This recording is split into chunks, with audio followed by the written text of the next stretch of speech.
Welcome to another exciting episode of Bowhunter to Die. Justin, it's the middle of summer. You know, we sit behind the desk and we talk about how sometimes food plots can be boring, but you know what?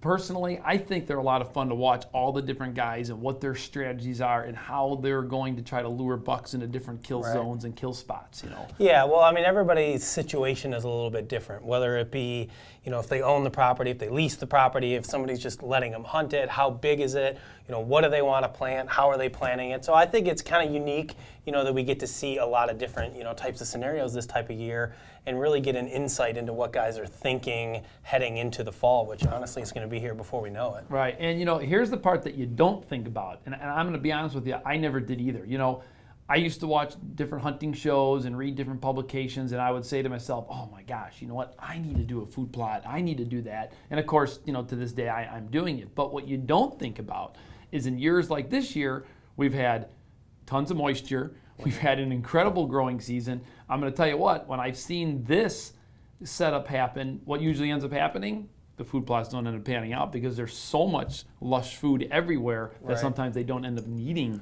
the food plots as much. Well, at least not right away. You know, I think this is going to be one of those years where, you know, early in the season, you're right, there's going to be a ton of food everywhere. The deer may not be hitting those food plots right away, but, you know, come November and December, that food's going to dry up, and you know, food plots are definitely going to pay off. They always do. So, you know, on that note, I guess the first segment we're going to hop into is Jeff and Craig up in Wisconsin. We're going to check in with those guys. They're doing a little food plotting, so let's check it out now.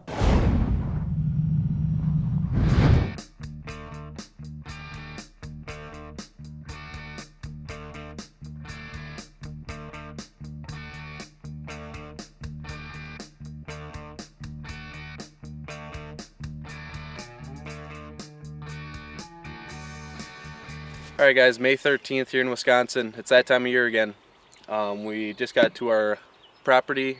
We got the sprayer full of Roundup here, and we're going to spray about 3 acres food plot. We're going to put in about 1.5 acres of corn and about 1.5 acres of soybeans. That's our goal altogether. And then come this fall, we're going to till up some of the soybeans and put the Buckbuster Extreme in. So let's get to work.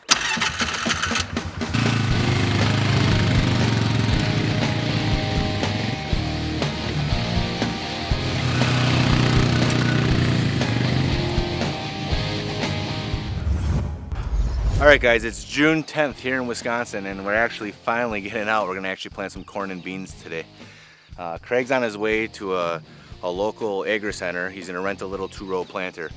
We were up here a couple weeks ago, and we used the moose sprayer, and we killed all this off. We actually had the farmer disc it up with us with his big disc, and as you can see, it turned out really good. We're going to fire up the tractor and the 4-wheeler. We're going to use our moose spreader, get all this urea and triple 19 down. I'm gonna disc it in, and then we'll get the planting. Stay tuned. This is gonna be a good year, guys.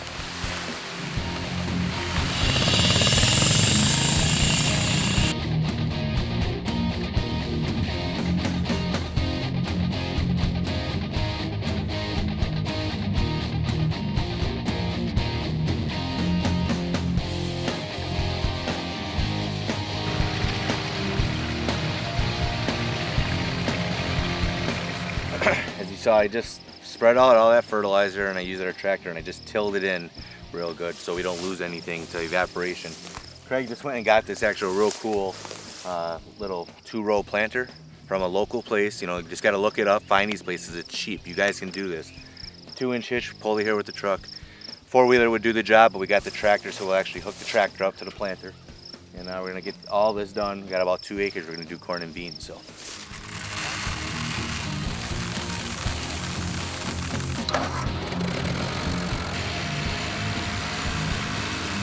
All right, guys, we just got done planting 3/4 of an acre to an acre of beans here. It worked out great. It's nice fluffy soil. Now we're gonna add the corn in here. We got another 1.5 acres to 2 acres of plant. So we should be done in a little bit.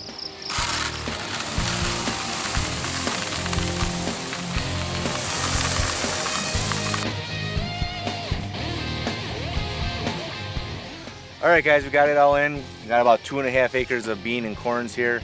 If we don't kill a deer off of this plot this year, I don't know what we're gonna do. Yeah, we're gonna come back up in about 3 weeks. We planted Roundup ready beans and corn. We'll spray it 3 weeks from now, then we'll come back again, check the progress, and see if we got to spray it again. But hopefully one spray, we're set to go. Bowhunt or die. Well, the one thing I think that we can take away from, Craig and Jeff's segment there, and it's something that, Jeff said during his video, is that anybody can do this. A lot of times we're intimidated because we see the guys with the huge tractors and the big farms, and we watch the TV shows and we're like, gosh, I could never do that. I don't have that amount of land or that amount of money. But I mean, these guys are showing you want to put a couple acres of food plots in. It's not that hard. You can rent the equipment for, fairly little bit of money and get out there and, make it happen. Yeah, well, and that's just a perfect example. I mean, what's neat about this show is, I mean, there you see it. I mean, they actually did it. They went out, they rented it, they got it, they planted a beautiful plot, and that's going to be some good success over that one. Yeah, hopefully hopefully those guys can get it done this year. I know they're feeling the same frustration that I'm feeling for not having shot a buck in a couple years. So I am definitely crossing my fingers for those guys, hoping they can get it done over one of those plots. So Todd, I guess next up we're going to check in actually with me, and you were there that day. We're doing a little food plot spraying out at our lease, so let's check that out now.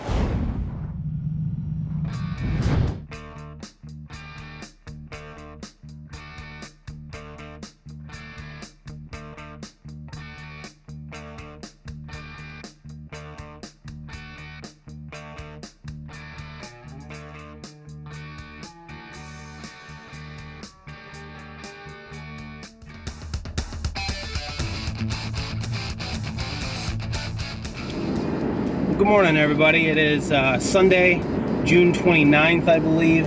It's about 5:45 in the morning. Heading over to Tommy's house, going to pick him up, grab the ATV with the moose sprayer on it, and we're going to go spray some food plots today. So we're going to spray plots. We're going to check a couple stealth cans that we've had out since turkey season that haven't really been checked recently. About 5 minutes away from Tommy's house, we're going to get loaded up and we're going to head west. So let's get to it.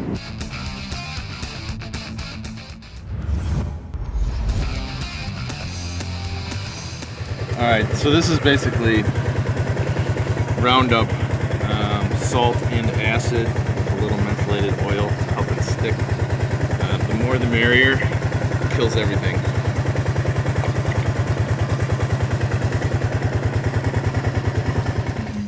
Alright guys, we're at food plot number 1.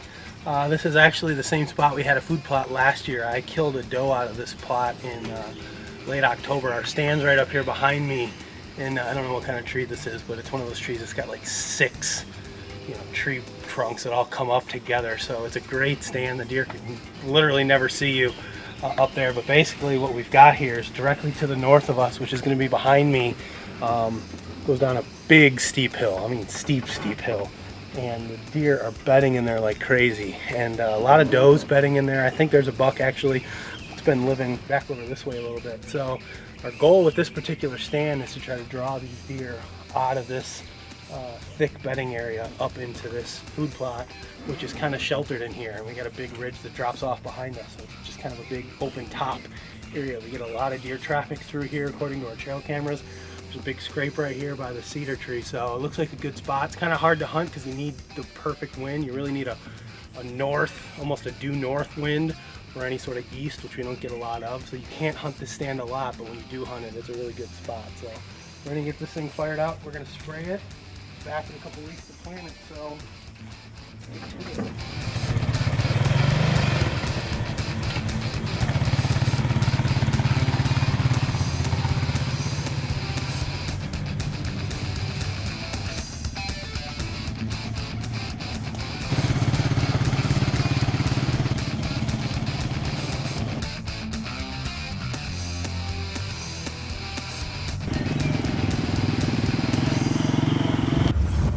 All right guys, we're here at location number 2 for our second plot. Tommy actually had to go pick up Todd and Mike because they're coming out to help us today. He had to go with the ranger, so out here by myself. The bugs are unbelievable. I've never seen them this bad.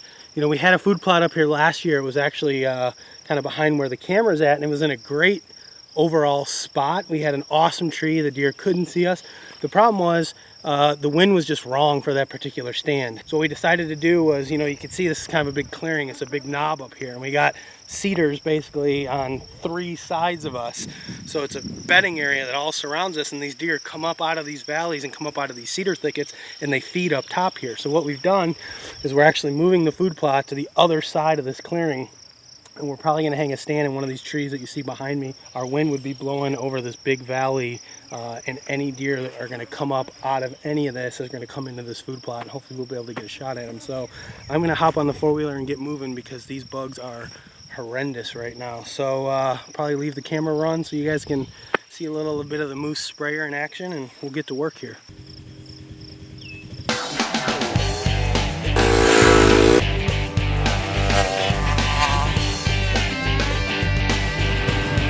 Food plot spraying is officially done. You know, that little sprayer that for Moose Utility Division that goes on the back of that ATV is awesome for these little plots. I mean, we're probably looking at maybe a half-acre plot here. You know, this thing straps right on the back. It's got a little 7-foot boom. It actually worked out perfectly. It holds 25 gallons. We were able to get both of our plots sprayed down. So that is all done. We'll be back in about a month to plant the Heartland Wildlife Institute brassicas, and I think we're also going to throw some rye and some oats in there as well. So that's all the food plot prep we got going on. I hear Tommy coming up in the Ranger behind me. He's got Todd with him, so we're going to go check some trail cameras, trim a couple stands out, and we're going to head home for the day. So tag along with us, see if we got anything good on the trail cameras.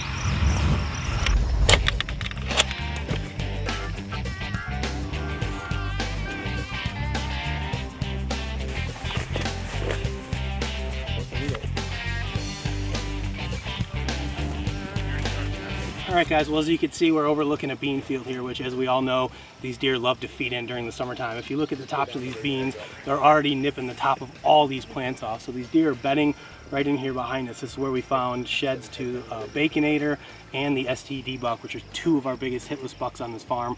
We think they're living in here. So we got this camera set up out here, and as you guys can see, we've got it on a stick and pick, which is just a mount that you stick into the ground, and these things are invaluable for situations like this. You look around, there is not a tree here where these deer are feeding out in the soybeans, but this mount here allows us to easily mount our stealth cam, overlook out over this bean field, and get the pictures that we want to get during the summer. So we're going to go ahead and just stick this thing in the ground. We've already got a card in this camera. You know, one other tip for you, we do have this camera facing north. The problem is, you know, you face it east or west or south, you get a lot of sun flare. As that sun's moving across the sky, you face it in a northerly direction, you generally don't have those problems. So I always like to face my cameras that direction. I'm going to put it on quick set mode. Tells us that it's on. Battery life is at 80% still. This camera's been out here for about 3 months or so already, and we're still at 80% battery life. So there we go. We're set up and ready to go. We'll get out of here, get one more of these in, and head home. You know, on this particular spot where we have those new food plots that we just set up, this year, Justin, we just need the rain to cooperate. I mean, there's a situation where we waited to the fall to do the planting. It was the worst drought imaginable last year. So this year, if we get, you're right. I mean, this year, if we get a little bit of rain, I think those food plots are going to do a lot better. So yeah, I mean, I was amazed last year at how many deer were using those food plots. I tell you what, I think that, you know, we put a lot of oats in our plots last year, which did grow, you know, despite the drought, and the deer loved them. I mean, we had some trail cameras set up out there on time-lapse mode. And, you know, if you look from basically October 1st through mid-November, you probably could have killed a deer in one of our 2 food plots just about every night. It may have only been a doe, but they were in there a lot. I can only imagine, you know, what sort of traffic we're going to see this year, provided we get a little bit of rain. So let's hope that happens. You know, next up, Todd, we're going to join you over at your property. You're actually doing something new this year, putting in a plot saver fence to protect your beans from the deer. So let's join Todd now.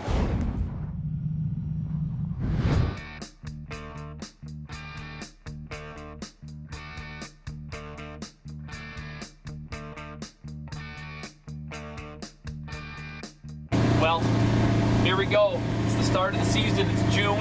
I was here about a week ago checking on one of my bean plots, about a little half-acre spot that I planted, completely demolished. So for years I've been thinking about that plot saver product and giving it a shot. I got a bigger bean plot over here.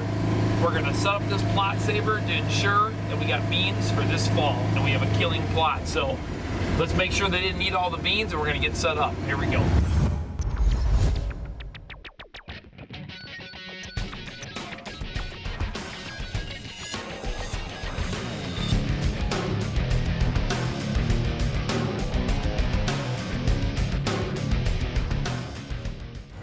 figures. Just as you start to get work done, it starts to rain, but we're gonna hopefully beat it.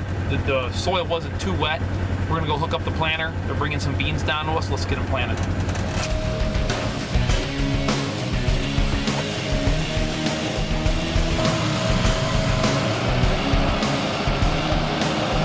Hey guys, Mike and I are out here today. We wanted to check on this one bean plot that we planted earlier in the season, about 3-4 weeks ago. Everything germinated, everything looked good, but unfortunately the deer are just hammering the daylights out of it. So, you know what? I figured there's no better time than the present. We're gonna go ahead and try this Plot Saver product. I've been watching this company for years, and I think they got a nice product. We're gonna give it a shot this year. You can see the white ribbon around us here, okay? That's gonna help deter the deer from coming in. You also spray it with a special chemical that comes with the starter package, which will help deter the deer and to keep them out of the area that you want them in later in the season. So the other thing I decided to do before we finished our complete area here is I decided to go ahead and pull the planter out, put some additional beans into the ground. Just because they ate so many of them, I might as well go ahead and get some fresh ones growing, because what's left is not gonna be enough. So we're gonna go ahead, get this finished planted. I'm gonna spray off some of the grass that you see in this plot, and we're gonna move on to the next project. Seems like when you're in the deer woods, there's always projects to do. So let's go ahead and get done before the rain comes.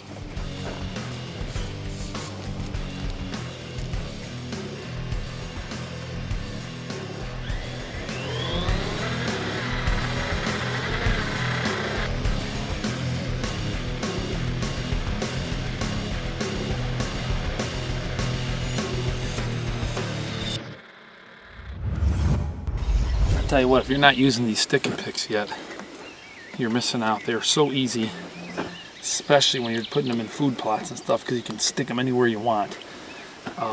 Put your camera right on here. Take seconds. We're on. Get us in video mode.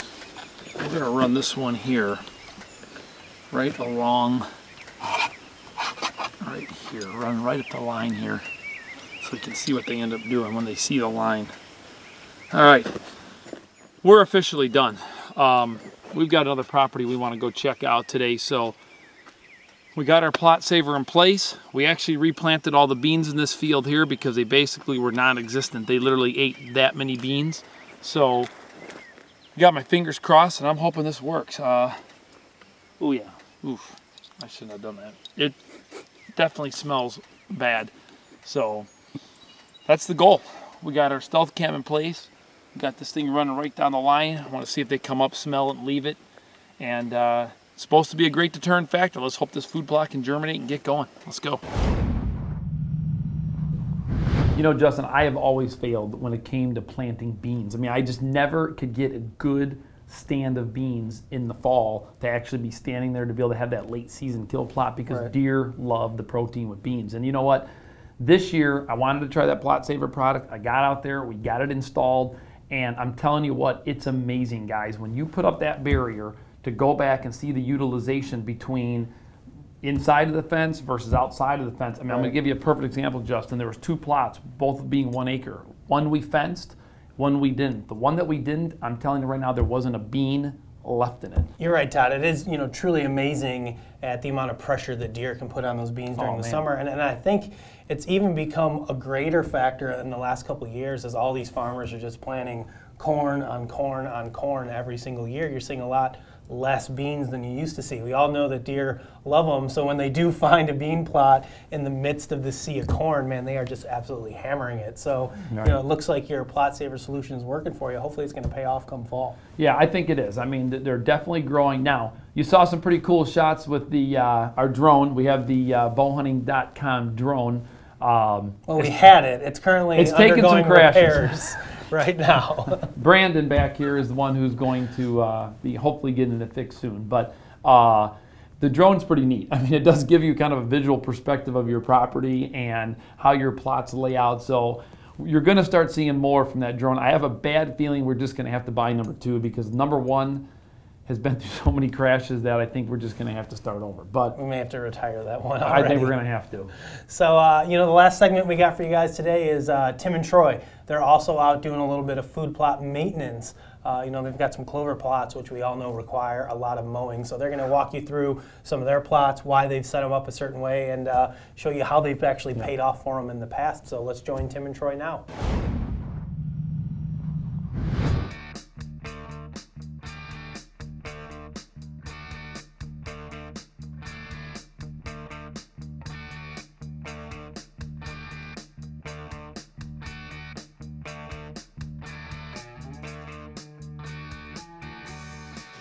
All right, so Saturday, June 28th, Tim, my dad and I are out at the property in Northwest Illinois, ready to do some work. This is our first weekend.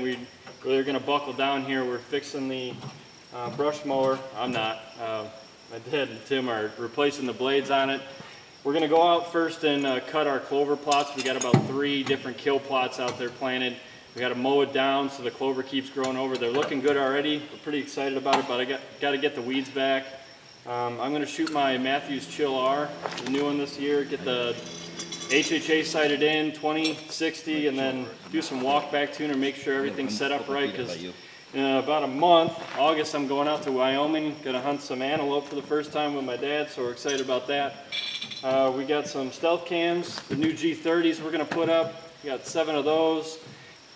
So got some property management to do. We'll show you some of the things that we're doing to prepare for this season. Come on in with us today.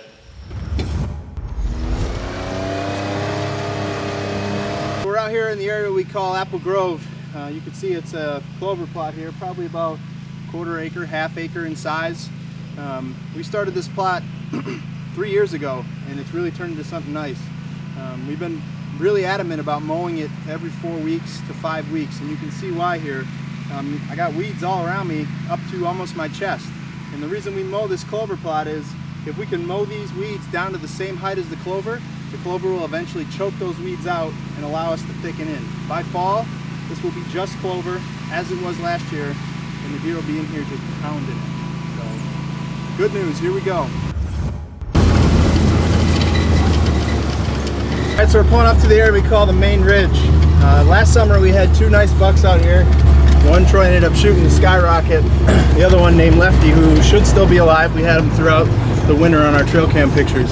We have an apple tree located just at the end of this ridge here, and the deer seem to really congregate around this area. We got some food plots out in front of us, nice apple tree here and some more behind us, and it's just a perfect spot for them to come up and we get some great pictures of it. So spot number 1, G30, right here.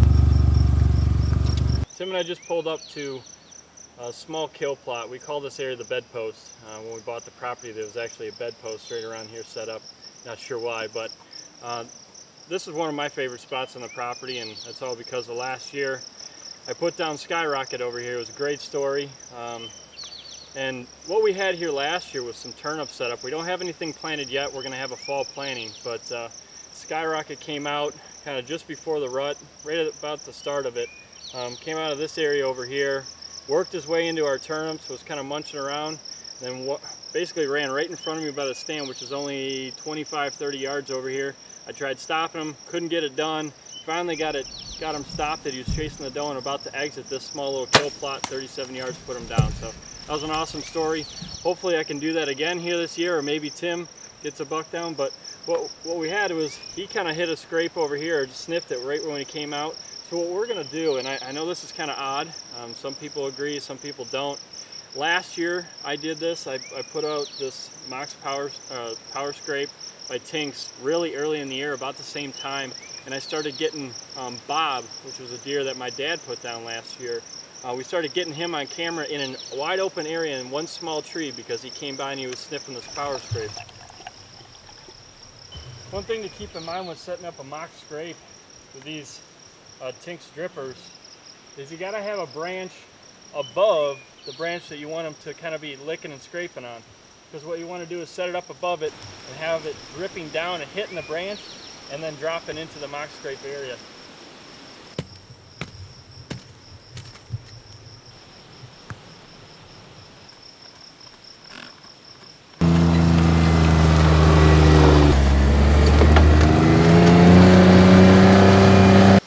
We got this facing right at the Mox Scrape we just set up, so hopefully we start getting some big old bucks on the camera over the next month here, start creating a hit list. Well, Tim and Troy have certainly been busy this summer, maintaining their food plots, getting ready for fall planting season. Obviously, shooting their bows. As Troy mentioned, he's going out on an antelope hunt here pretty soon, which, for those of you guys who have been on an antelope hunt, that's a lot more open, usually more wind, and usually farther shots than we're used to with whitetail hunting. So, making sure that your bow is tuned up and ready to go is certainly a key to success on that hunt. But, Todd, those guys have had a lot of success on their food plots over the year, and it looks like they put in a lot of hard work. Hopefully it's going to continue to pay off. There's no question about it. I've talked to Tim on the phone and Troy, and they really have been doing a great job on that particular piece of property, really building a whitetail paradise. They're really thinking about where the deer are bedding, how they can get in on those deer to be able to intersect them without blowing them out. That's all the thought process that really needs to go into food plots. A lot of times people are just like, gosh, I want to put a food plot here. But putting that thought process in of where they're bedding, how am I getting in, how am I getting out, that's key. What wind you're going to hunt it on. That was one of the mistakes we made last year. We kind of went in. On both plots. We were in a hurry, and we were like, yeah, this looks like a great spot. There's a great tree. And it was a great spot, but, the predominant south and southwest winds were completely wrong for both of our food plots last year, which meant we could only hunt them, a fraction of the time.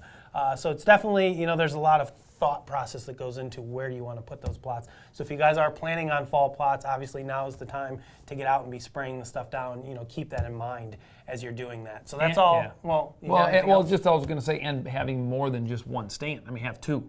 Because you think about how many times you hunt, and then what's the wind going to be on that day you hunt. Having multiple stands already set up is going to give you just a better likelihood to be able to hunt that plot. That was another mistake that we made too. Well, if possible. Sometimes it's just not possible to have more than one stand for a wind. So, you just have to kind of tailor it to your area. So, that's all the footage we've got for this week's show. Of course, before we go, we want to thank a couple people who sent in their photos for us. So let's do that now. Juan Garza, John McCullough, Travis Boyd, Zach Peterson. Well, listen, if you'd like to see yourself here on an exciting episode of Bowhunt or Die, make sure you submit our photos both through Facebook and, of course, our website, bowhunting.com. Until then, I don't know where I was going with that. I don't know where you're going either. But until then, we will see you on the next episode of Bowhunt or Die. In the meantime, don't forget to check out facebook.com/bowhunting for daily updates, news, photos, and other exciting information. We want to hear your opinions and your stories, so join us now and like us on Facebook. We're going to spray food plots! We're going to get ready to go and spray our plot watcher. So,